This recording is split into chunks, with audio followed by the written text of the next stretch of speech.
Hello and welcome into Talking Bengals, or Talking Bengals Classic, as we should call it right now, because we are back to the original form of Talking Bengals. It's just me and Hoop. Hoop, how we doing? Who Dey, baby. It is a Who Day indeed. So we're getting closer to the actual offseason portion that gets a little bit more exciting for all of us that aren't in the Super Bowl, or everybody hates these two teams if you live in the Cincinnati area bowl. But we won't get into that. We'll wait and talk about our thoughts on that game until after next week, or the big game if people are, because we're not sponsored and we don't want to get sued by the NFL for using improper language. But I digress. Anyways, back into topic. So we did have the Pro Bowl games, because it's no longer a Pro Bowl game. It is literally a flag football and skills competition, which honestly, if you go back and look throughout history of the Pro Bowl, there was a skills competition portion to it at one point. So they're kind of going back to the old school. But watching professional athletes play flag football is a little bit underwhelming. Nick, what are your thoughts on the Pro Bowl games? I find it to be absolutely boring, and I don't even watch it. I watched some highlights from, like, the Jamar highlight where he did the tribute to Josinko, doing the camera, and other than that, honestly, the only other thing I saw was the snapping challenge, and it was only the bit for Jason Kelce trying to snap it into the hole where he gets 5 points if he hits it. And I mean, I don't know. The All-Star week is not like it used to be, where you actually used to see football. It wasn't really a break from football. You got to actually see football players playing football. Mm-hmm. And doing football-related skills challenges and stuff. I don't know, kind of like a mini combine just for guys who are already there, who are the elite. Mm-hmm. Well, I get that football is a different sport than any other professional sport out there. But, I mean, it is a full contact, but hockey is a full contact sport. They have an actual all-star game. I mean, that's what it is. They said, the injuries and all the concerns there. Well, you could say don't kill people, make it less vicious, blow the whistle a little bit quicker if you need to. But the reason why the All-Star game in baseball is so awesome is because everyone who's a part of it plays, and they play hard. They have fun. So I don't watch hockey, but I'd assume they do the same in hockey. Basketball I really don't watch either. But, the ones I did when I was younger, it's a real game. People are playing. And, yeah, it's a little bit more laid back. It's a little bit more about fun. But they're still playing a game. You're still getting to watch the best athletes in the sport compete against each other. And, I mean, just seeing a flag football game, it looks more like you're on a college campus or something when they're playing flag football. And yes, it may be an Olympic sport, which still blows my mind. But, if that happens, I probably will watch just to see Jamar Chase make the rest of the world look silly. I mean, but otherwise, it doesn't make sense. I wish they'd go back to the old Pro Bowl, where you could see people playing against each other. It was a little bit more fun to watch. And honestly, I wish they had put the Super Bowl the week after the championship games like they used to have it, and then have the Pro Bowl the next week. But they'll never do that because it's all about money, money, money, money, money, money, money, money, money. I'm surprised there isn't an entire media day, or, there probably is actually. I don't pay enough attention to it because the Bengals aren't in it. That's probably celebrating your favorite singer. She's probably out there and everybody's going to have her own thing about her. But we won't get into that. I know we've messed with you enough on there. But basically, the easiest way to say it is the Pro Bowl games need to go back to being the Pro Bowl game. Let's play some light contact football. Let's stop wasting so much time on all the hoopla and ridiculousness that is the Super Bowl. And unless my team's in it, I couldn't care less. So let's move into topics that we care a little bit more about. So there's going to be happy trails to a former Bengal. Rex Burkhead has announced his retirement after 10 seasons in the NFL, which is quite an accomplishment, where he came out of. He was not a super high-round pick. He had some flashes for the Bengals. But, what are your thoughts on Rex Burkhead? I thought he should have gotten more touches and more playing time when he played in Cincinnati. Mm-hmm. I think he was underused, and, I mean, it's definitely a skill player that could have been used a lot more than what he was. Kind of we'll lead into the next topic with one of the big positions that he could have played for us. And he would have been at least a good option there to step up and play there a little bit more with the slot receiver. but I do think that he could have played more of a Tyler Boyd or I don't know, like a McKinnon for the Chiefs kind of role where he lines up in the slot or running back position. Kind of use him all over the field. I was happy to see him go to New England and do well while he was there. He was used while he was there. They had him as part of the plan. I just wish that we would have used him more like what they did. He was definitely a more valuable part of the team than what he was, than his playing time showed. And his stats should have been so much better when he played here. I mean, it's kind of surprising. So he did 4 years Cincinnati, 4 years New England, and 2 years in Houston. But his career stats are a little underwhelming when you really look at them. So he had 115 total games, which is not bad. Only started 14. 488 rushing attempts, 1,908 yards, 17 touchdowns. So for 10 years of work, I mean, I guess you'd say he's that journeyman, like, a journeyman infielder who really doesn't do a whole lot, but he has some production here and there, and he's a solid locker room guy. He's a good, reliable person off the bench.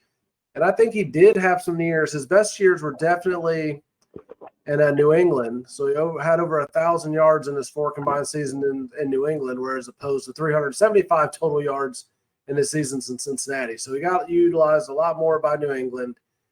And I mean, we still remember moving into Who Dey history here, the 2014 Bengals, and we'll cap it off with a little bit of Rex Burkhead talking that playoff game. But out of the 5-year span where the Bengals made the playoffs from 11 to 15, 14 was probably the oddest year. 11 was exciting. No one thought they were going to make the playoffs. 12, you're like, okay, here we are again. 13, you thought they were going to win. They won the division. They played really well. They looked good, and we'll get into them on another episode of Who Dey history. But 2014 was just kind of an odd year. What are your thoughts on 2014? Yeah, honestly, I was kind of neither here nor there when they made the playoffs. I wasn't really excited because, I mean, the past few years they played so bad in the playoffs and gotten screwed so bad. There's my PG rating. I mean, but seriously, like, it seemed like every year we play against a team like the Steelers or the Texans, in some way they would find a way to just shoot themselves in the foot. They take 1 step forward and 14 steps backwards. 14, obviously, same thing. I mean, but bright spot, Rex Burkhead did get an opportunity to play slot to show that he could be a legitimate contender for that kind of a position. Obviously, he didn't stand out enough for us to keep him, but I don't think that they gave him enough of a shot throughout the years that he was here. Again, I'll harp on that time and time again. I think that he was definitely more athletic and more hard-nosed of a football player, and I think they could have used him a lot more in the running back realm. I mean, was that Rudy Johnson or Said that was back there with him? I can't remember. You had Giovanni Bernard, Jeremy Hill. Those were the other 2 big running backs. Jeremy Hill, okay. Yeah, I mean, we were obviously pretty heavy on Gio and Jeremy Hill, but as much as we gave the ball to Jeremy Hill, I was not as impressed with him as what I should have been. With as many touches as he was getting, I was not impressed by like the yards per carry and really his effort. I thought Gio was giving better effort, and I thought that when Rex was getting the ball, he was explosive. So I don't know. I think you got to give a guy a chance. Especially you draft him, you bring him in, and he's showing potential. Give him an opportunity. He may not be, your big money guy you spent a whole bunch of money on, but why not? I mean, you might get lucky. Look at Jake Browning. We got lucky. Jake Browning's an athlete. He's a stud at quarterback. We might be able to keep him for another year. But who knows? We might use his value there to save on cap space or whatever. I don't know. Anyway, I think you're pontificating in off-season mode here. Yeah, the 2014 Bengals. Like I said, it was neither here nor there. I kind of just saw the season just coming to an end, just knowing that we were going to get disappointed again.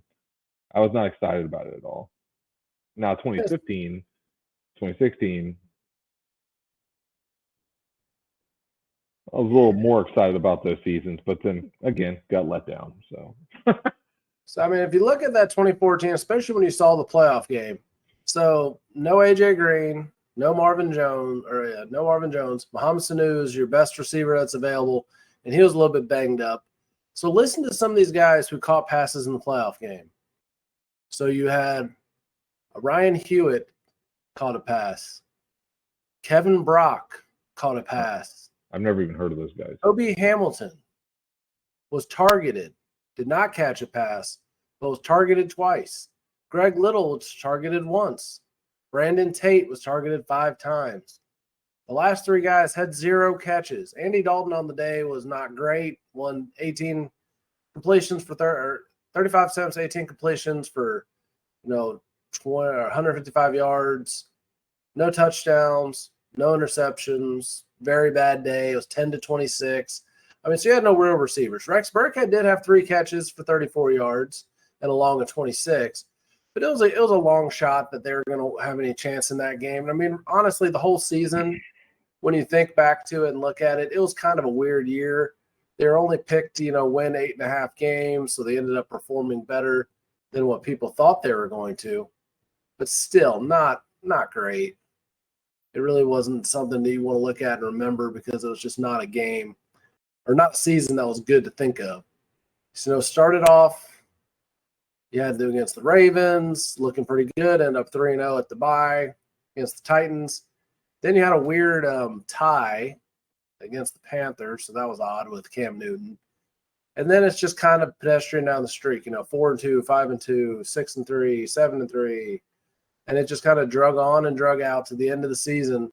And by the end of the season, when they beat Pittsburgh, lost to Pittsburgh, beat the Broncos before that, they were just beat up. They were a team that was literally beat up.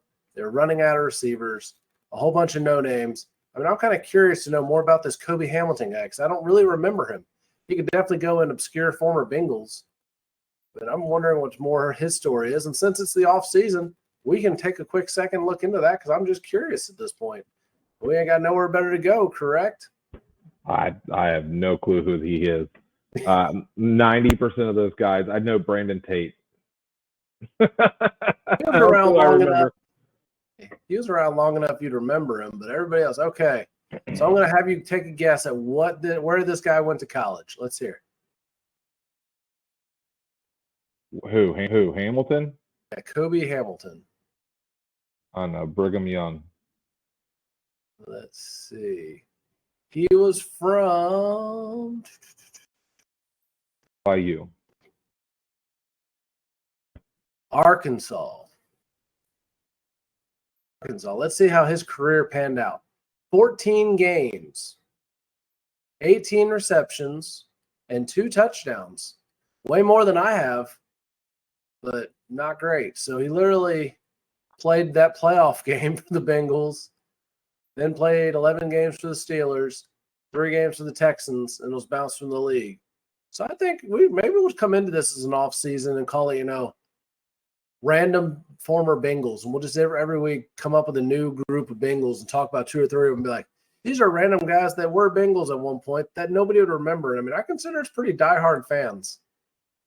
We remember a lot of crazy random people, but unfortunately, being an adult now, we've had to fill our brain space with more important facts. And Kobe Hamilton, sorry, buddy, don't really remember you. Obviously, you only played a playoff game and missed your opportunities to do anything for the Bengals, but hey, still, you had a much better NFL career than I've ever had. So more power to you. I hope you're doing great things. Keep up the great work, whatever you're doing now in life. And I'm not going to look into it because I don't want to be even more upset if something bad happened. We're talking bad about you. So all the best. And moving on to other topics. All right. So anything else you want to bring up with that 2014 team? We're just going to let that one go. I mean, just Andy Dalton.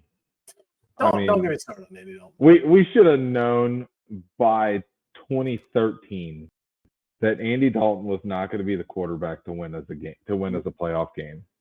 We should have known. I mean, how could Marvin Lewis and the Bengals front office not know by then that he's just not going to be our guy? Well, when he single-handedly lost a playoff game, so you just beat this team, the former, now LA Chargers, the then San Diego Chargers. You just beat them in their own place. You're now playing in your home stadium. All the momentum's in your court, and Dalton fumbles 3 times, one of which nobody touched him. He fell over and fumbled. It blows your mind. It doesn't make any kind of logical sense. I mean, people say, oh, it's still a team game. Yes, it's a team game, but your quarterback fumbling 3 times is like your pitcher walking the bases loaded in every inning and then being like, oh, it's no big deal, guys. It's a team sport. Yeah, it's a lot harder to play when the bases are loaded. It's not an easy situation to get out of bases loaded, no outs. You're gonna be bleeding. When you give up 3 possessions in a football game, it's gonna hurt. And it's going to come back at you. So, Andy Dalton, we're going to save that one. We're going to have to find a special guest to come on and help us break down Andy Dalton's career as a Bengal. And, and he was a guy that we all were a little bit hesitant to like, but they're like, he's going to do it. And then, after 13, that's when the faith in Andy just completely dissipated, 100% dissipated. I mean, I'm not going to lie. I totally, after 2012, my hope was like maxed out. 2013 hit and he did that, and I was just, I'm not going to be optimistic anymore with Andy Dalton behind the realm, like behind the house. I mean, it's just, you can't. I mean, it's like trusting a toddler with a permanent marker and running around your house with no lid on it. You're going to get your walls written on. Things are going to get destroyed. Mostly your hopes and dreams and fanhood. Yeah. Yeah. Just might as well start repainting the house. So, I mean, this is an exercise in torture here, but could you imagine, and I mean, the team now is good. I'm not going to say there's anything wrong with the team now. Love the team now. Wouldn't want to trade any of these guys. Arguably the best wide receiver core the Bengals have ever had with, Chase, Higgins, and Boyd, who 2 of those 3 may not be back next year. But, I mean, I'm not trying to put any of them down. But if you looked at the 11 to 15, especially 13 to 15, that offensive line, the weaponry you had, the better running game, if you put Joe Burrow into that situation, how do you not have at least 1 Super Bowl ring? Oh, I was going to say we'd have at least 2 or 3 with that offensive line. I mean, Witt over Andy there. Andy Dalton pretty much had all day most of the time. I mean, you put Joe Burrow, who could actually scramble behind that offensive line. He stays healthy for 4 seasons in a row. And there's at least 2 Super Bowls right there. Yeah. And the teams that won the Super Bowls those years, they weren't impressive. Didn't we beat the Patriots the year they won the Super Bowl? I think we did, and then we should have beat the Broncos in 15, but Dalton was hurt. So, I mean, the fact that Andy Dalton was an MVP candidate in 2015 shows you how great that team really was. No, he didn't become that much better of a player, but you had a top 10 offensive line, you had a top 10 defense, you had a great receiver core, you had good run. I mean, Jeremy Hill slipped a little bit at that point. But Giovanni Bernard and Jeremy Hill still a good rushing attack, very solid. You didn't have a major gap on that team. And that's how they almost won a playoff game. Yeah, you did. Andy Dalton. Yeah, but he didn't hurt them that year. The only way he hurt them that year was getting hurt. And literally, the 1 year he's playing well and doing all the right things, literally an MVP. I think he was in the top 3 for MVP candidate until he got hurt. And then A.J. McCarron did the best he could. I'm never going to say, A.J. McCarron screwed us over. A.J. McCarron is the I'm happy to be here guy. I'm going to give you my 100% effort. But he's not a starting quarterback in the NFL. He's dang good at what he's been able to accomplish. Hats off to him for such a long NFL career. But, yeah, he's not going to be the guy to win you a Super Bowl. He may have lucked us into a Super Bowl if – we're never going to talk about that game. I'm not talking about it. But if crazy. we're going to talk about it. Let's just No, go we're off the rails. No, we we're are talking not. about it. No, we are no, talking about it. no. I will mute because you. he's been all. I will mute you. He has been all over Facebook for the past like week and a half, 2 weeks. Okay, I'm sorry. I don't know that hit that he had on Antonio Brown going across the middle was a dirty hit. Not okay. Ray Lewis, how many times has Ray Lewis hit somebody like that? Nobody bats an eye. He hit Chad Johnson like that like 3 or 4 times in the same game. It wasn't even like a year or two before that. And then Vontaze Burfict throws his shoulder into him one time. Yeah. I mean, so, oh gosh, I'm going to take my sip of coffee and gather my thoughts before I get us an R rating here. And then, what was that? Pac-Man got his hair pulled by the coaches? Reggie Nelson. I mean, come on. How dirty do you have to be as an organization to promote stuff like that? It was literally the craziest game I have ever watched for stuff that didn't make sense. So you had a coach pulling a player's hair. You had a coach running out on the field, getting in players' faces. And I'm with you. I think Antonio Brown flopped. And people are like, oh, he wasn't the same after this hit. He wasn't the same before that hit. He was a nutcase to begin with. That was the biggest flop. It was like a guy taking a charge in a basketball game. He LeBron'd it. Yeah, he just, and fell back. Because if you watch when somebody gets hit hard, you can tell. It looked like you couldn't even tell if he actually even got hit when you were watching the replay. You had to look at it from every angle. Like, oh, did he actually hit him? Did he not? And I mean, oh gosh, trying not to say bad words. Jeremy Hill, never come back Cincinnati. You're not welcome. We don't like you. No offense, but you are our Bill Buckner, but without the lovable backstory of being a Boston Red Sox and doing great things. And then Shazier heads Gio head on. Right when they make the head-to-head contact rule, knocks his block off. Literally should have been a 15-yard penalty, and it should have been still Bengals ball. But nope, they get a fumble recovery. And did they score a touchdown off of that? Yeah, they did. Sorry, I'm so angry. My camera is falling over. Give me a second to fix this. I mean, God bless Shazier. I mean, I hope he's recovered well and he's able to live a normal life.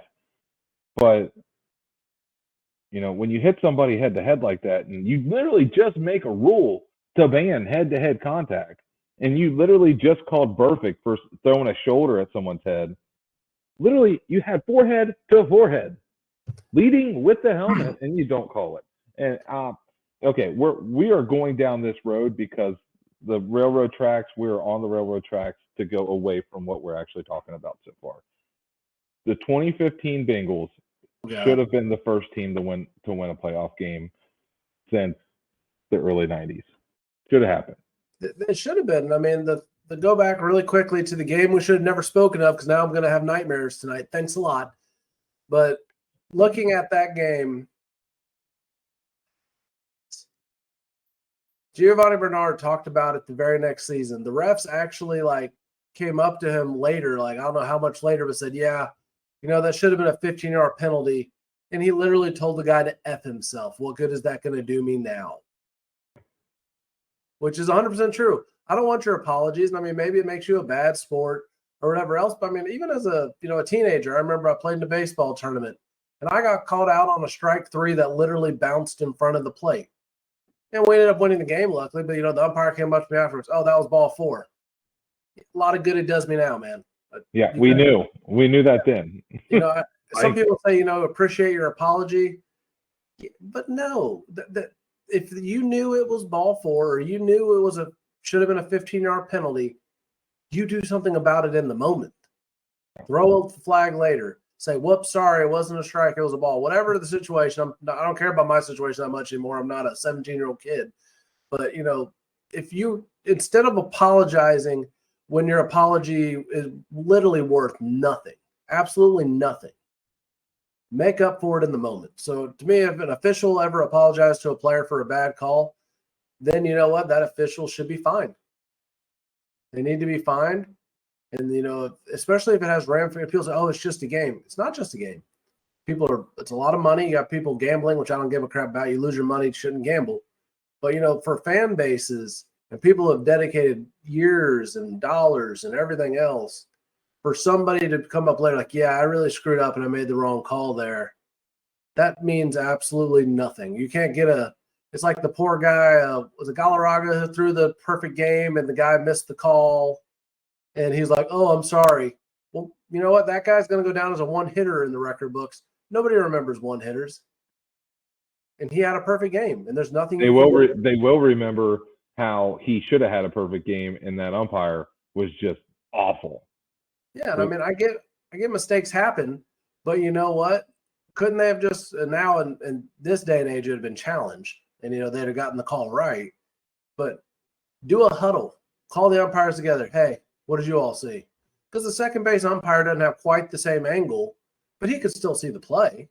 He could still tell that the pitcher was there before the runner. I mean, that was obvious. Good Lord, we're off the rails now.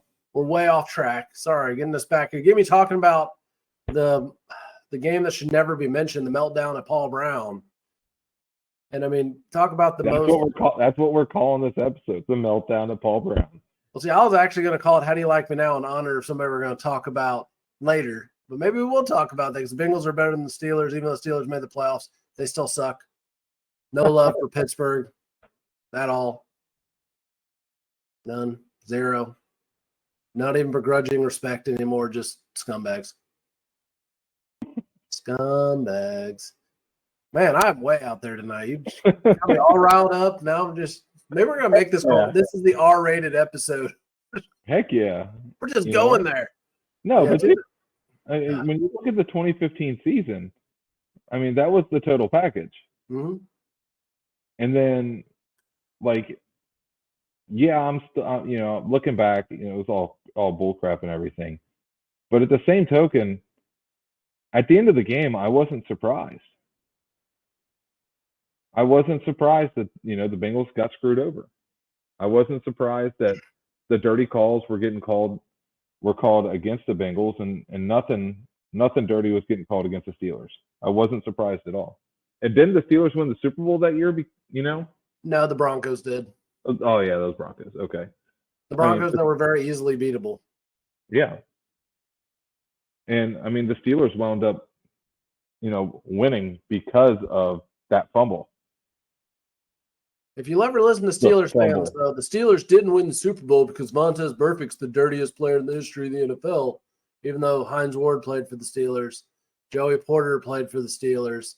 Ryan Shazier, no offense to him, don't ever want anybody to get hurt in that way, but he played for the Steelers. Some of the dirtiest players you'll ever see play for the Steelers. And you want to talk Burfict being dirty. Yeah, Burfict played the game a way that wasn't acceptable in the era he played in. But I don't feel like he typically went out of his way to be dirty. There was a few where you're like, yeah, dude, don't do that. That's not cool. But he was an incredible athlete. He was one of the best linebackers in the league for about 3 to 4 years, and he made a difference. I think Burfict was if Burfict would have played in the same era as Ray Lewis during those heydays, they would have had legit battles to see who was going to be better.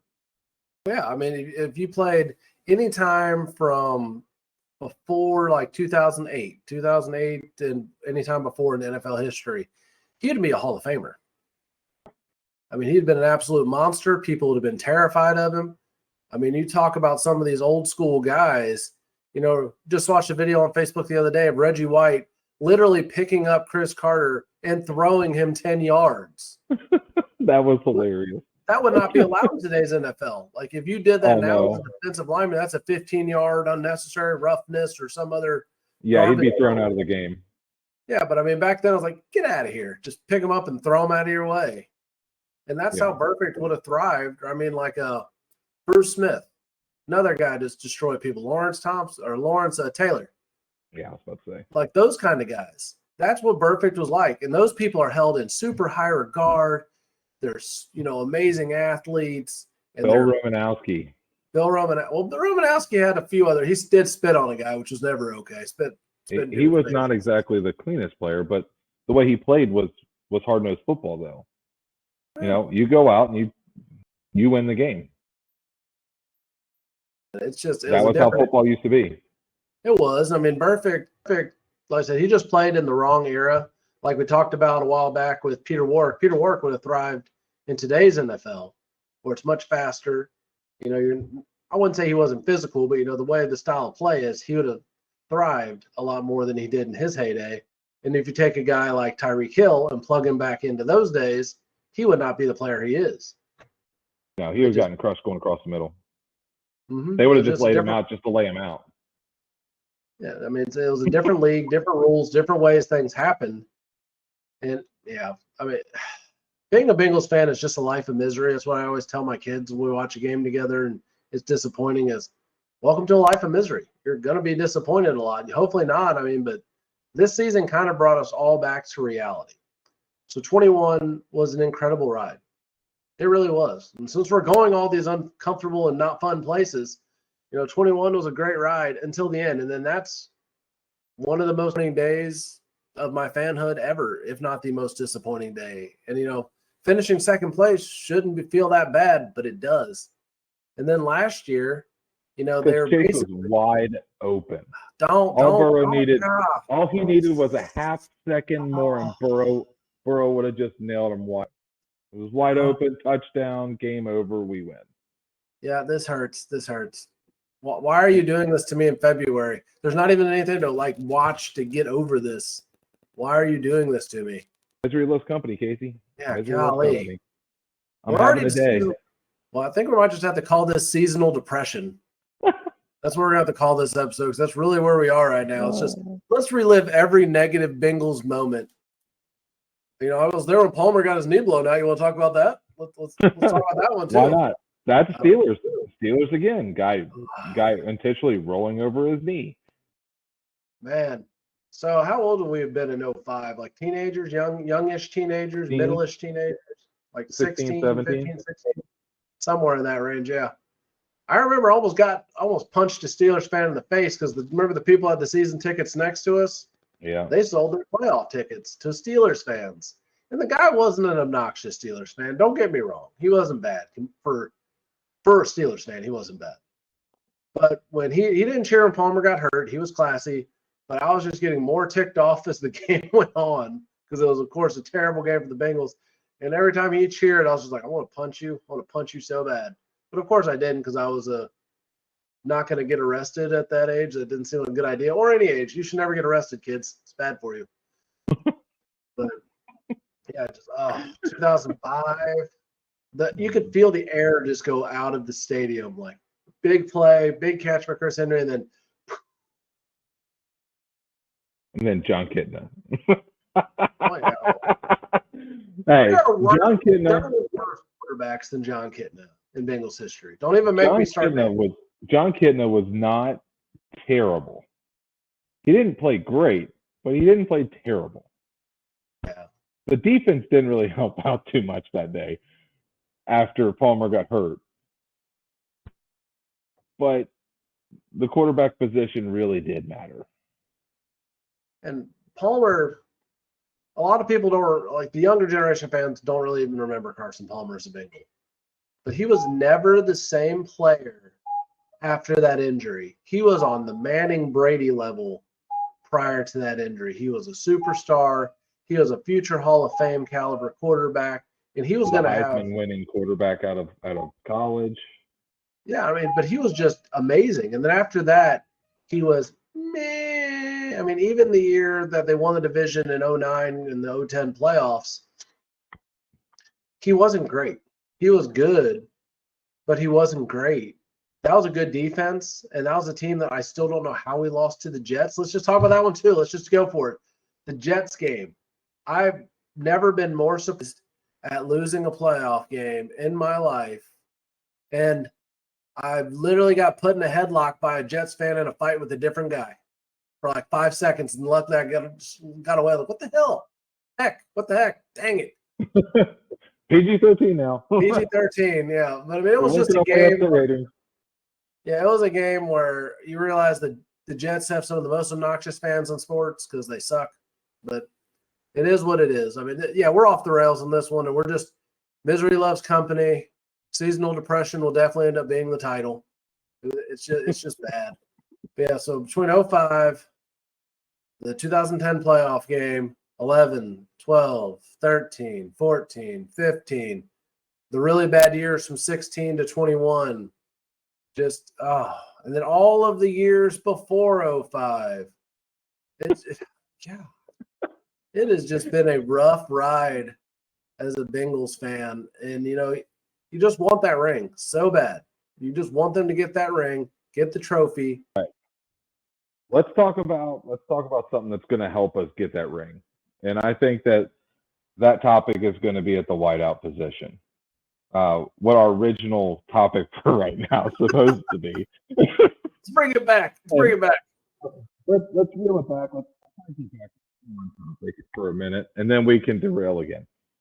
The wide receiver position, I think that it's going to be paramount that we at least keep either Boyd or Higgins. I think that Higgins is probably going to have more value because if you have two number ones, it's really going to be hard to just double team one. And then you can have some mediocre wide receiver playing slot or on the other side of the ball, getting single covered and getting open. Irwin will be able to play that position really well. I think that we have a good enough wide receiving core in the making behind Higgins and, Chase. And I think that I don't think that we're going to have to worry about anything. But I think it's going to be paramount. I think that it's a good idea to give T some money, have him stay, give Chase his money, have them stay, and then draft a few good receivers that are already talented at that position, have them there on some rookie deals for a couple years, and just keep on doing that the same way that the Patriots did it. It's the same. You had two good receivers for the Patriots. You had Julian Edelman, and I can't remember for the life of me the other receiver. It wasn't Randy Moss. Randy Moss at one point, Wes Welker, like all kinds of stuff. So you had Wes Welker and Julian Edelman, two standout receivers, could catch the ball anywhere, could run after the catch. We have one wide receiver that can get open in a phone booth, double covered. We have another receiver who can jump through the roof of a freaking basketball gym. I mean,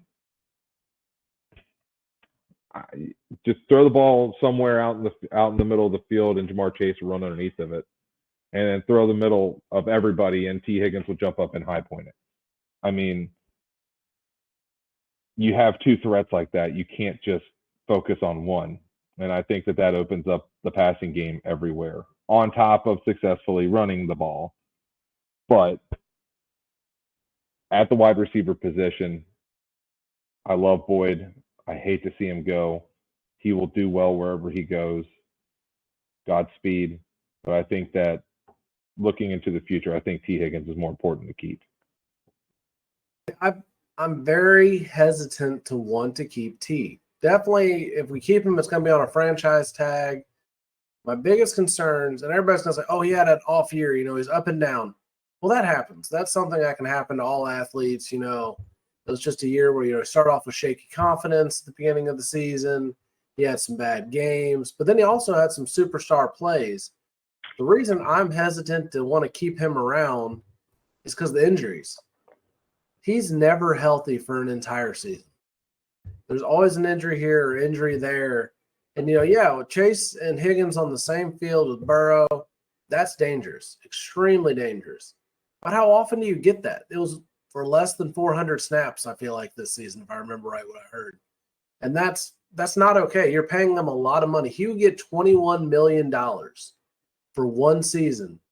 Are you going to bet that he stays healthy for 15 to 17 games? Or is he going to miss, 6 games? Is he going to have those, mental issues again where he costs you games? There was a few games early in the season that if he makes a catch here or a catch there, they'd have won the ball game. And I know that's subjective. Everybody could do this, that, or whatever, make a difference. But that's the reality. Is he going to play like the superstar he has in the past, and he showed at different times this year? or is he going to be injury prone or have a case of the yips or whatever else he's got going on? I don't know if I want to pay $21 million for that.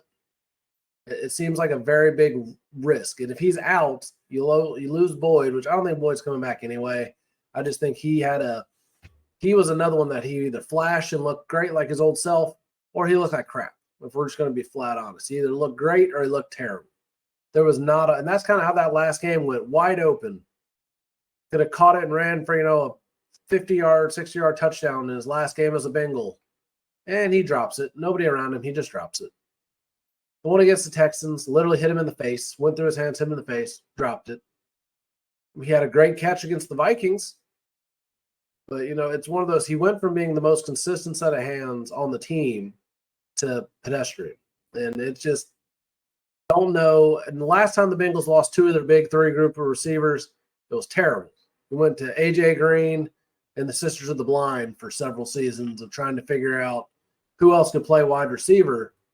But I just don't know if I want to put – if it was up to me, and we'll talk about this more when we get to our scenario week where we get Burnsy and Josh back and we look at our off-season spreadsheets and compare what we want to do.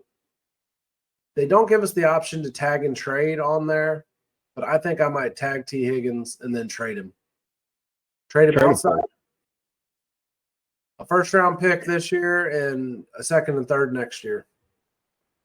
I would say that if you can get Jefferson, get Justin Jefferson. No, that ain't going to happen. You're talking ridiculous money. And you got to sign Chase for ridiculous money. Could it be the same amount of money that you might be paying T. Higgins? Possibly. But I mean But you know what you're getting with Justin Jefferson? You do. I mean, if you could talk him into a 1 or 2 year, just I want to come play with my buddies type deal. Let's go win a Super Bowl kind of deal. I mean, is that really logical? Probably not. But if you could, I mean, if he would take $20 million, I'd go for Jefferson over Higgins because he's had a few injuries, but everybody's like, let's run it back one more time. Well, we've seen what happens with Chase and Higgins. They didn't win the Super Bowl. They lost an AFC championship. And yes, people are going to come at me with all kinds of hate for those comments. Well, they're the greatest wide receiver tandem in Bengals history, allegedly. Arguably we could go several different ways with that. And I'm not saying Higgins is not a fantastic athlete, but for a 1 year, $21 to $22 million deal, and then he's gone anyway, to run it back for the chance of Burrow's going to stay healthy for 17 games.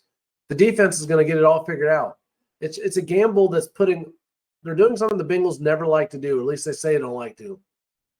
They're doing what the Rams did in 2021, where you're putting all of your eggs in this year's basket and hoping that you're going to make the Super Bowl. And if you're going to pay Higgins all that money, what other eggs are you going to put in your basket? You're going to really bet that those three individuals can make the team that much better. I just don't see it. I would rather take it, tag him, trade him, get some value for him. And then when he walks away, we're not going to end up with the Jesse Bates issue where Jesse Bates just walked away and is the best safety in football. And we got really nothing. I think we get a comp pick this year. I can't remember what round. I'd have to look into it. We can talk about it when it comes closer to draft. But, third round comp pick, fourth round comp pick, at the very end of those rounds. Who cares? Not going to do much for us.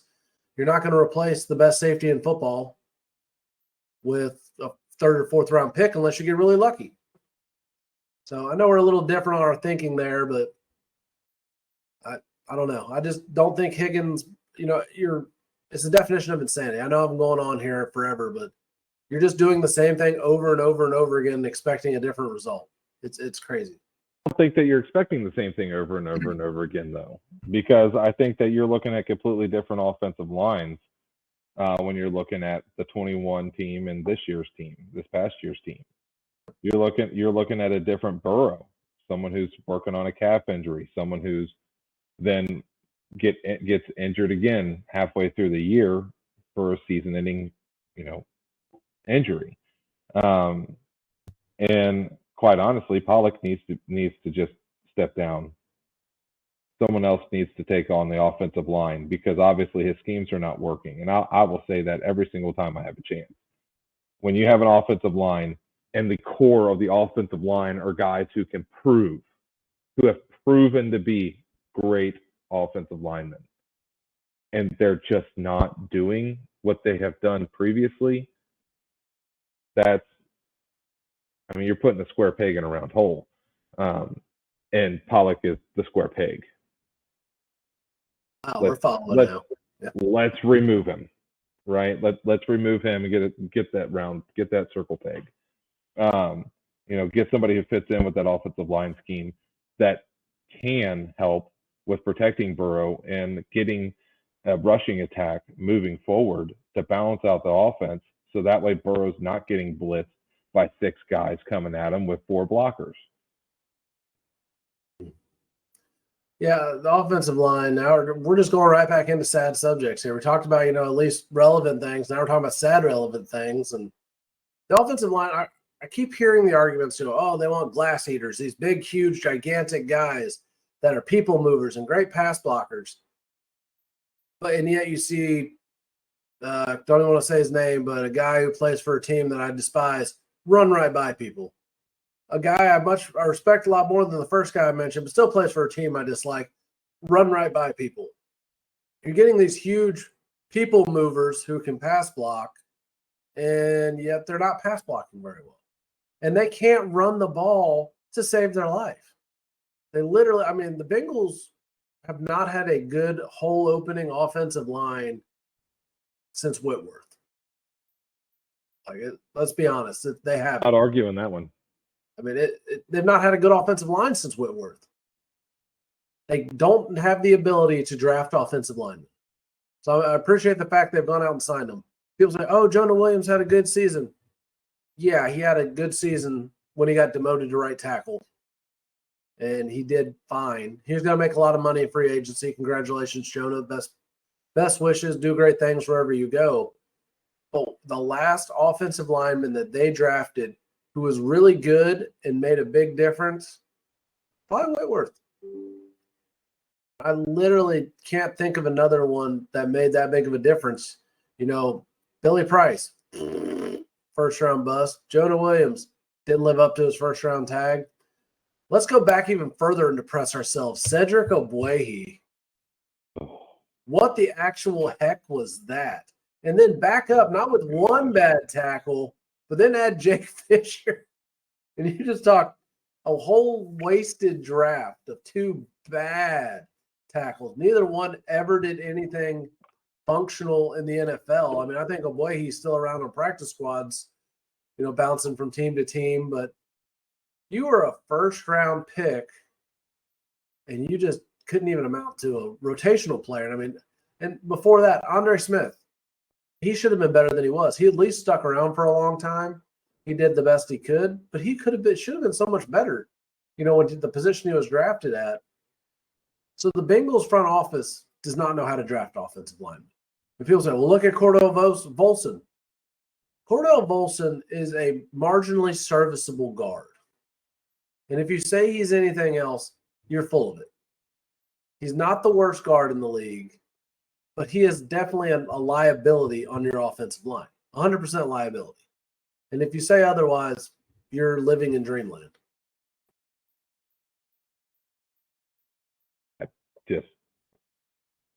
I cannot disagree with you. Not in good conscience. I can't disagree with that. When you're talking about Volson, he misses so many blocks. Even Brown was missing some blocks. He literally had like 3 sacks on him because of him just straight missing blocks. Like just letting people just run through the line. Mm-hmm.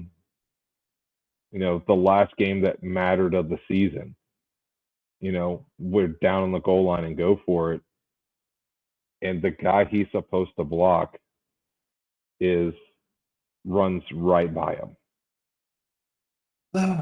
Oh, more pain.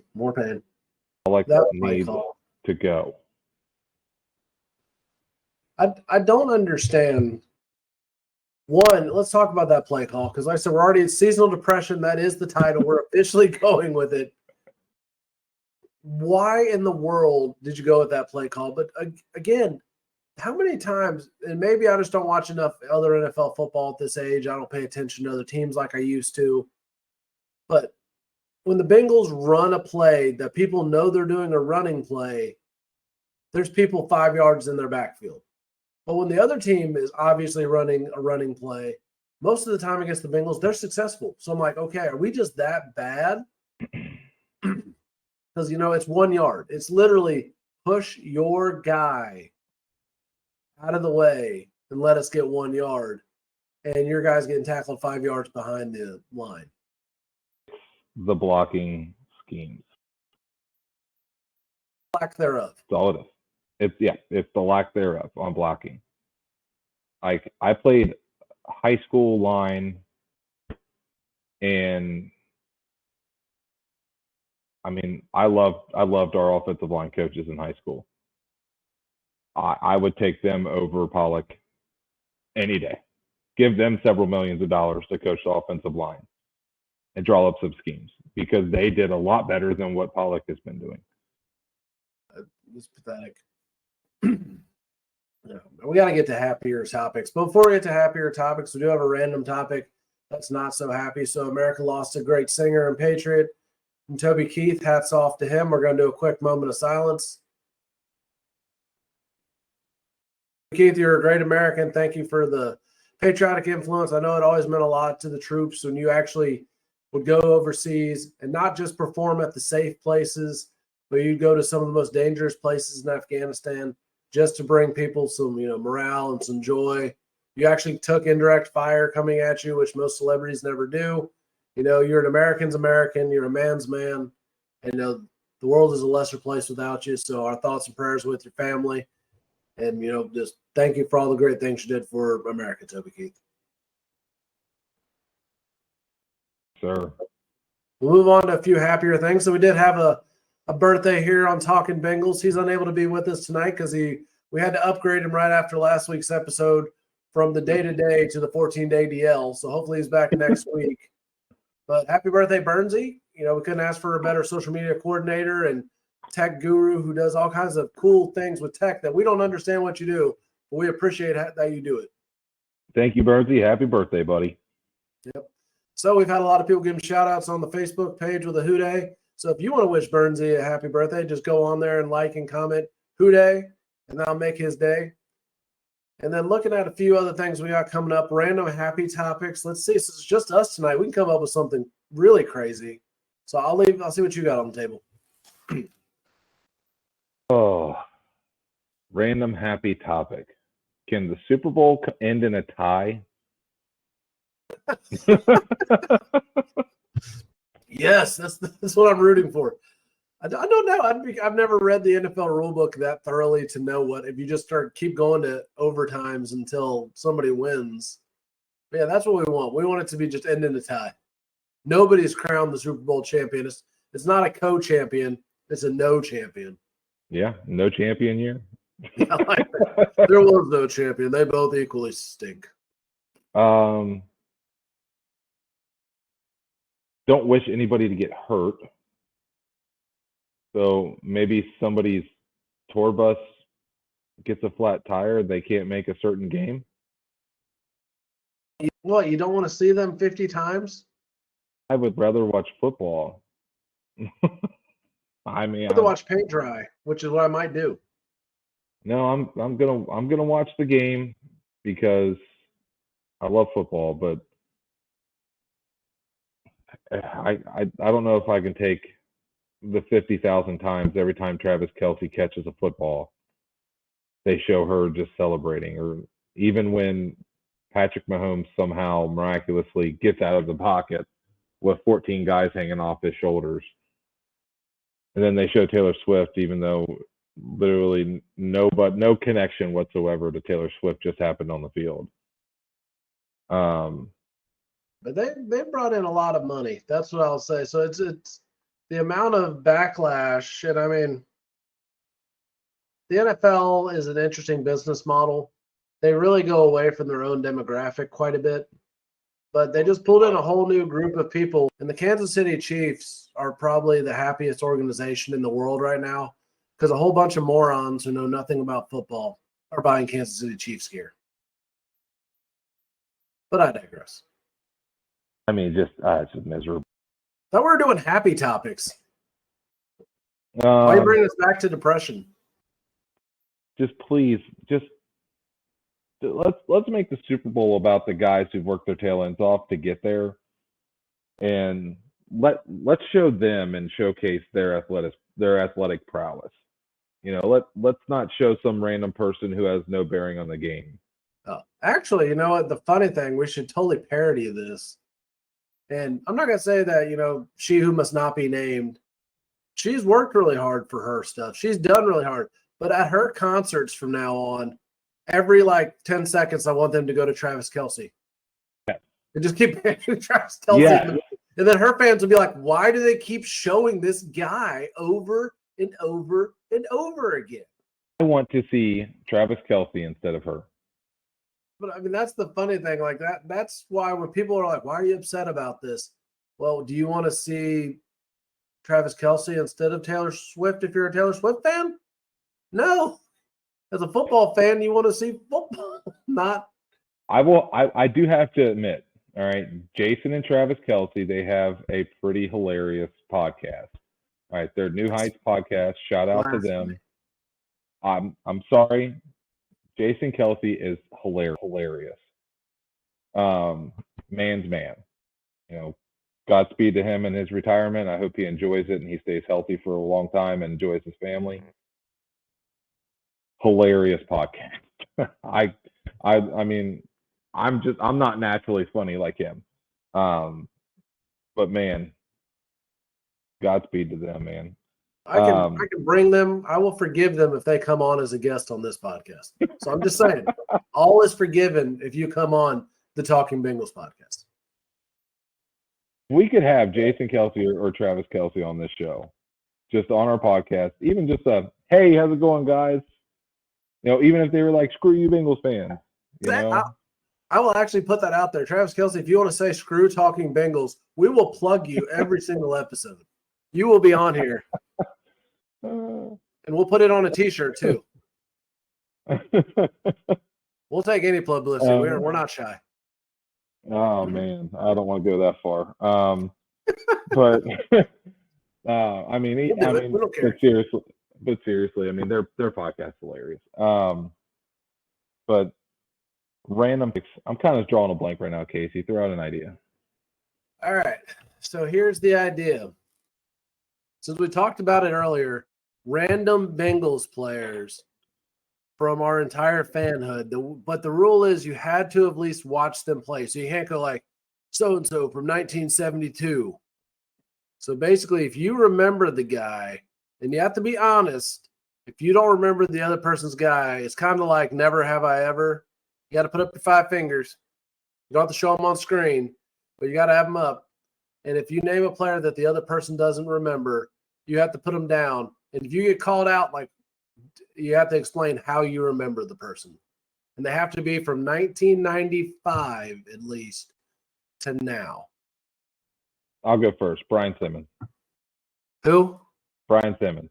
Brian Simmons. I know Brian Simmons. He was at that Dolphins game. He ran back the interception touchdown the night game I took you to.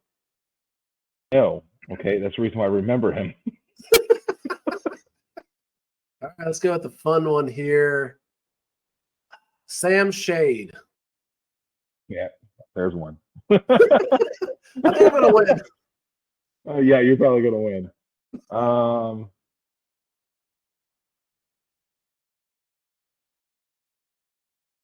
Yeah, I'm screwed. I'm not gonna name anybody you don't know. Just go ahead and name 4 more, and we're done. Okay, let's try to keep these interesting and make them somewhat relevant. Do it like a make it take it. Let's see. Artrell Hawkins. Oh, I remember him. How? How do you remember Artrell Hawkins? He was a defensive back. Oh, okay, so you do remember Artrell Hawkins. Let's go with Kenny Irons. I want to say I know the name, but I think it's more or less for non-football reasons. Go ahead. Let's see the next one on here. Let's go with Gunnar Twiner. Never heard of that one. I'm going some pretty obscure ones here. Armand Benz. Yep, there's another one. Man, this is a cakewalk here. We've been trying to give you some ones that were somewhat recently. Let's go with Brandon Bennett.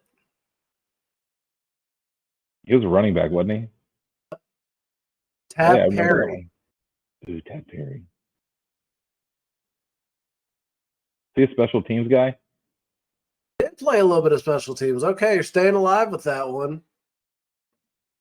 I want to give it to you, but it's too easy. Reggie Nelson. You knew that. Not Reggie Nelson. What's his name? Reggie Miles. Reggie Miles. Yeah, he was number 34, wasn't he? 37 is 37. Yeah. For every kickoff. One that's going to make you laugh just because we should all forget about him, Neil Rackers. Oh my God, I was going to say Neil. Neil Rackers. Oh, that's just – it still hurts. It's still fresh. Chris Perry. Chris Perry? Yep, Chris Perry. Give me like a time frame, like a 5-year time frame. Nope. It'd be 06 to like 10, somewhere in that time frame. Nope. I got 0. I'm done. He was a first-round running back from Michigan who couldn't hold on to the football. He was an explosive, awesome player, but every time, I think I'd have to look this up. This is a stat we're going to have to ask Bernsey to look up for us because he seems to find all the obscure stats. But his fumble per carry ratio had to be about 50%. So I mean, he made a guy miss, ran like 20 yards down the field and fumbled. And you're just like, easy catch, turn around, fumble. And he just couldn't hold on to the ball. That had to have been during college when I was watching on a terrible TV. It might have been. I mean, so we got a moment here.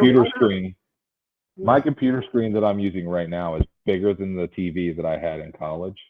Yeah, so these kids nowadays won't remember what tiny freaking TVs look like. It wasn't a tiny TV by any means. It was huge, but tiny screen. The screen was small, and there was no such thing as high definition, and you couldn't even read the numbers on their jerseys. That's how bad it was. It was bad. Oh, Chris Perry. Let's just continue this route of sadness. So he played for the Bengals. I think that's the only team he ever actually ended up playing for. Yeah, because nobody wanted to pick him up. So I was wrong. 06 he did play, but he was drafted in 04. He got hurt. And then he came back in 05. He had played 14 games, started 2 games, 279 total rushing yards, 0 touchdowns rushing. Receiving, he ended up with not much better. Yeah, pretty sad. Let's see. 06, was that his best? No. Really, 05 was his best year, and we don't even remember him on the 05 Bengals. That's how much you did matters, that we don't even remember you on the 05 Bengals. Had a better NFL career than we did. He did. I'm not going to say he did. I mean, hats off to you. You made it to the NFL. We sure as heck never got anywhere close. But did he ever get a touchdown? Yeah, 2 rushing touchdowns in 08. So I guess he was hurt in 07, came back in 08. But for 4 seasons, he played a total of 35 games, started 9 of them, a total of 606 yards, 2 total rushing touchdowns. Fumbles. Where is fumbles? That's what I want to see. Why is it not a stat? Fumbles. 9 lost fumbles. He had 7 more lost fumbles than he did touchdowns as a running back.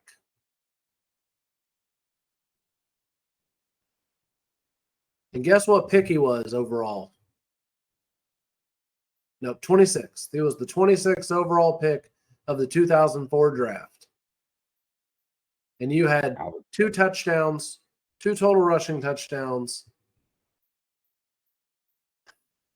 2 receiving touchdowns. So total, you had 4 touchdowns and 9 fumbles. Not really a great resume for a first-round pick. Man, that's why you don't remember Chris Perry. Just because you don't want to remember Chris Perry because it hurts too bad. He's like Odell Thurman and David Pollock. It's like, oh, they hurt. For Dude, different that was reasons. So 04 to 06, that was like when baseball was like year-round for us. Those were the years when we were like, yeah, watch Bengals game or go to my baseball game. Those are not always fun because fall ball isn't quite the same as summer ball. It's not as It's not the intense. same at all. And it's like spring training, but the opposite. Like you're just all kind of like we're ready for winter, kind of tired from summer ball. Like we're just you wanted a break. Especially because football season, like I was playing baseball in the middle of football season, and that was fun. I was in much better shape then. I'll tell you that. I'd like to go back to that level of in shape. That'd be nice. Yeah, take me back another 100 pounds. I could. That's why I was talking to my kids at one point. I'm like, I could play 5 baseball games in one day, then wake up the next day and play like 3 games. If I did anything of too much physical activity, I need to take like 3 days off. Like I just no. Yeah, my brothers and I were talking the other day, and one of them goes, "Yeah, if we had to do a full sprint at our age right now, we'd be put on the IR for the next year. Like we're done." Well, I mean, the last time I booked it down a baseline, it was a lot slower than I remember it ever being. It was bad. I was like, I was never fast. I was never a fast guy, but still, I was like, man, this seems like this 90 feet is taking a really long time to get over with. I'll tell you what, slow pitch softball, that's 60 feet. That took me a long time to get from home plate to first. I was always trying to hit the ball over the fence so I didn't have to run. Hey, just jog it. Jog it out. Okay, I'm done. Oh, I think we're kind of done here. I think we've gotten every random topic and we've gone a lot sadder, without Josh or Burnsy here to pull us back to happy thoughts. This is the original Talking Bengals, and we started right after the misery of several bad seasons. So yeah, and we started in the off season. Well, we started way back when as just me writing sports articles at Sprague Sports. Then we transitioned to Talking Bengals in 17, right after the season ended. And I remember you literally saying, "Why are we starting a Bengals podcast as soon as the Bengals season is over?" And I said, "I have no idea." It's a great idea. Great idea, though. Hey, but here we are. It's had some ups and downs along the way. We've had some breaks here and there, but now we're consistent. We're here. We're the voice of the fans. We're here for the fans. The more interaction you guys give us, the better. Let us know your thoughts. Let us know where you want to go with this. And we'll continue to get you guys involved. We're continuing to grow. Thank you guys so much for all your support. This is fun for us. Like I said, this really started out as a grassroots operation, as people call it. But honestly, it was 2 best friends staying in touch from states away. We lived really far away from each other. So sometimes it was countries away. Yeah, countries away. So this was it's been fun. We're not going anywhere. We're here to stay. We're going to keep ramping up. And before I give the shout outs to all our social medias, Nick, what do you want to say for closing thoughts? Closing thoughts, please follow us on YouTube. Please, please, please follow us on YouTube. It will help us to be able to engage a lot better. The podcast platform is going to be easier to share. And it'll just help us to be able to engage you better as somebody who will sit around and watch an hour or an hour and a half podcast of 2 guys just talking randomly out of their backside. Hey, could be 2, could be 4, could be 6. We don't know. We're gonna keep growing. We're gonna get some guests on. We got a few that we're discussing when they can come on right now. No sneak preview yet. We'll give you like week of who's going to be coming on to make sure you don't miss it. But yeah, check us out on YouTube at Talking_Bengals. Same thing on Instagram, Talking_Bengals. Facebook at Talking Bengals. On X at Talking Bengals. Getting a new revamped website right now we're working on. So just keep an eye out for us. Lots of exciting things coming in the future. And, we're here because we enjoy what we do. We love Cincinnati Bengals. We can be negative at times, but if you grew up in the Bengals era that we did, you're just used to being negative. Doesn't mean we love them any less. So with that, it's going to do it for us. So Who Dey? Okay.